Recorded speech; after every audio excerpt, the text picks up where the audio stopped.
News 18 network. दूसरी जानिब Ukraine के सदर व्लादिमीर ज़ेलेंस्की ने बुध के रोज बलाक्लिया के कस्बे में फौजियों से मुलाकात की जब उसे गुज़िश्ता हफ्ते रूसी अफवाज से दोबारा हासिल किया गया था। उन्होंने फौजी जवानों का शुक्रिया अदा किया और उन्हें बहादुर करार दिया। यूक्रेन के सदारती दफ्तर की तरफ से फिल्माई गई फुटेज में ज़ेलेंस्की को फौजियों को फौजी एजाज़ात देते हुए दिखाया गया। खार्किव के इलाके में 25,000 पर मुश्तमिल कस्बे बालाकीव मार्च से रूसी फौजियों के कब्जे में था। इसके बाद यूक्रेन के फौजियों ने गुज़िश्ता हफ्ते इस पर दोबारा कब्जा कर लिया, जहां अब आम शहरियों की जिंदगी पटरी पर लौट रही है।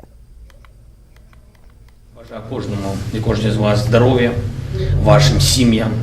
Ще раз дякую, ви абсолютно героїчні люди. Бережіть себе і народ України, і наші діти, ваші онуки ніколи не забудуть. Ну а ви, будь ласка, нікому з цих зрадників і терористів нічого не пробачайте. यूरोपीय यूनियन के एक आला ओहदेदार ने बुध को बिजली पैदा करने वाली कंपनियों के मवासलात को महदूद करने के एक मंसूबे का इंकिशाफ किया। उन्होंने कहा कि जो कंपनियां यूक्रेन में जंग और मौसमियाती तब्दीलियों की वजह से गैर मामूली मुनाफा कमा रही हैं, उन्हें इस मंसूबे पर अमल करना पड़ेगा। इस तजवीज़ से $140 बिलियन की बचत की जा सकती है और $140 बिलियन जमा किया जा सकता है, ताकि तवन्नाई की कीमतों में इजाफे से मुतासर होने वाले लोगों की मदद की जा सके। मौसम सरमा के करीब आने के साथ ही यूरोपीय यूनियन के 27 रुकन ममालिक तवन्नाई के बहरान पर काबू पाने के लिए जद्दोजहद कर रहे हैं, जो कि ब्लैकआउट, बंद फैक्ट्रियों और गहरी कसाद बाजारी का बाइस बन सकता है।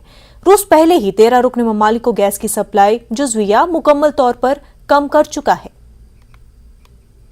Figures that are interesting. Last year, Russian gas accounted for 40% of our imported gas.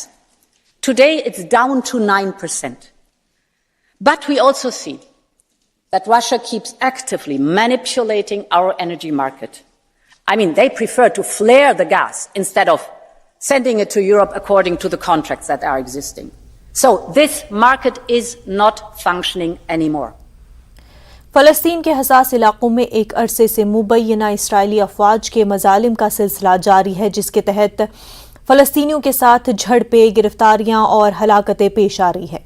इसी सिलसिले के तहत इसराइली फौज ने मगरबी किनारे के इलाके हेब्रोन में गुज़िश्ता रात तलाशी की कार्रवाई की वीडियो जारी की, जिसमें 2 अफराद को मुश्तबा दहशतगर्दाना सरगर्मियों के इल्जाम में गिरफ्तार किया गया है और असलहा जब्त भी किया गया है। वीडियो में आंखों पर पट्टी बांधे एक नामालूम फलस्तीनी शख्स को ले जाया जा रहा है। बुध की सुबह एक इसराइली फौजी अफसर फलस्तीनी अस्करियत पसंदों के साथ गोलीबारी में मारा गया, जिसने शुमाली मकबूजा मगरबी किनारे में एक फौजी चौकी के करीब फौजियों पर फायरिंग की। दोनों मुसल्लह अफराद को इसराइली फौजियों ने हलाक कर दिया।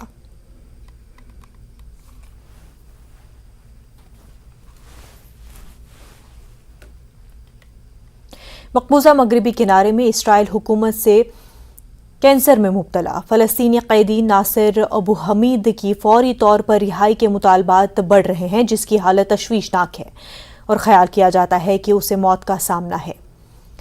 असाफ हरूप अस्पताल की इसराइली मेडिकल रिपोर्ट की बुनियाद पर उसे जेल से फौरी रिहाई की सिफारिश की गई थी। इसराइली जेल हुकाम ने जुमेरात को अबू हमीद को अस्पताल से वापस रमला जेल क्लिनिक में मुंतकिल कर दिया। कैदियों की रिहाई का मुतालबा करते हुए मकबूजा मगरबी किनारे और गजा के मुतादिद शहरों के साथ साथ रमला जेल के सामने एहतजाजी मुजाहिरे किए गए। अबू हमीद 2002 से कैद है और एक इसराइली अदालत ने उसे दूसरी फलस्तीनी इंतफाजा या बगावत के दौरान हमलों में हिस्सा लेने का मुजरिम करार देने के बाद उम्र कैद की सजा सुनाई थी। फलस्तीनी कैदियों के ग्रुपों के मुताबिक उस वक्त तकरीबन 4,400 फलस्तीनी इसराइली जेलों में कैद है, जिसमें 23 ऐसे कैदी भी शामिल हैं जो कैंसर में मुब्तला है।